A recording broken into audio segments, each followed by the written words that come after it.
Naghain ng resolusyon si Senadora Risa Hontiveros para imbestigahan ng Senado ang negosyanteng si Joseph C.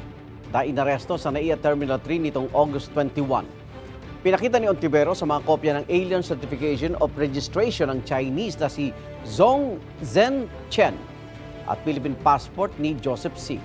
Tugma raw ang fingerprint sa dalawang dokumento na indikasyong iisang tao lang sina Zhong Zhen Chen at Joseph C. Kabilang sa mga gustong alamin ni Hontiveros ay kung paano nakakuha ng Philippine passport si C at nakapasok pa sa Philippine Coast Guard Auxiliary. Ito ay tahasang pag-atake at paglapastangan sa ating pambansang interes at seguridad. Pinaglalaruan na tayo ni Mr. Joseph C., a.k.a. Chen Zhongzhen, a.k.a. Xi Zhenzong. Dapat may managot. Ngayon, kailangan natin itanong, who is responsible for the registration of birth of Joseph C.? Who granted him positions of trust within our maritime institutions?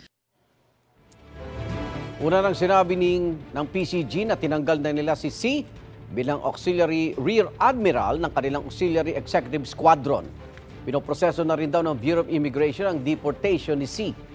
Naalam din ng BI kung may iba pang kaso si C sa Pilipinas, pati ang citizenship ng kanyang pamilya.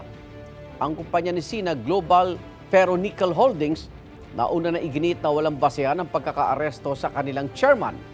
Git nila valid ang Philippine passport ni C at hindi siya sangkot sa anumang kriminal na aktibidad. Igan, mauna ka sa mga balita, mag-subscribe na sa GMA Integrated News sa YouTube para sa iba't ibang ulat sa ating bansa.